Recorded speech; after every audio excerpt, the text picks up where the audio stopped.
இதில் வந்து அவர் ரிவ்யூ அப்படி சொல்லிட்டாரு, இந்த புழு சட்டை வந்து அப்படி மாறன் சார் வந்து அப்படி சொல்லிட்டாரு, பிரசாந்த் சார் வந்து அப்படி சொல்லிட்டாரு அப்படின்னா, ஆக்சுவலாக ரிவ்யூ அவங்களாம் வந்து பல வருஷமாக வந்து ரிவ்யூ பண்ணிட்டு இருக்காங்க. நம்மளாம் சும்மா சின்ன சேனல் இப்போ தான் சொல்லிட்டு இருக்கோம். பல வருஷமா ரிவ்யூ பண்ணிட்டு இருக்கீங்கல்ல.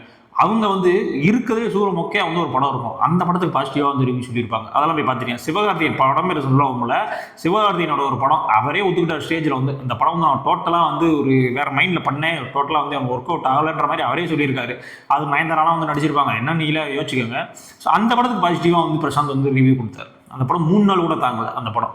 எல்லாருமே ஒத்துக்கிட்டாங்க. ஆமாம் அந்த படத்துல எதுவுமே சரியில்லை, கொஞ்சம் வந்து பெட்டராக பண்ணியிருக்கலாம் அந்த மாதிரி ஒத்துக்கிட்டாங்க. ஆனால் அந்த படத்துக்கு பாசிட்டிவ் ரிவ்யூ கொடுத்தாங்க.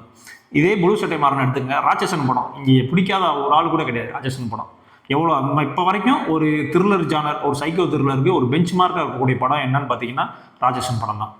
அந்த படத்துக்கு புழு சட்டை மாறன் அவர்கள் வந்து பார்த்தீங்கன்னா நெகட்டிவ் ரிவ்யூ கொடுத்துருப்பாரு. நீங்கள் நம்பலைன்னா போய் அவருடைய இதில் பேஜில் போய் செக் பண்ணி பாருங்க யூடியூப்ல.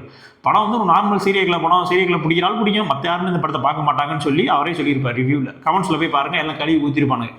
ஸோ நீ வந்து படத்தை அப்போ எந்த மாதிரியான படங்களை நீங்கள் வந்து ரிவ்யூ பண்ண எப்படி பண்ணுறீங்க அப்படின்ற மாதிரி ஒரு விஷயம் இருக்குல்ல. ஸோ அதை நீங்கள் பார்க்கணும். மேக்ஸிமம் வந்து பார்த்தீங்கன்னா ஒரு பெரிய ஹீரோ படம் வந்துச்சு அப்படின்னா இவங்க 2 பேருடைய ரிவ்யூ பார்த்த வரைக்கும் 90% பார்த்தீங்கன்னா நெகட்டிவாக தான் சொல்லுவாங்க.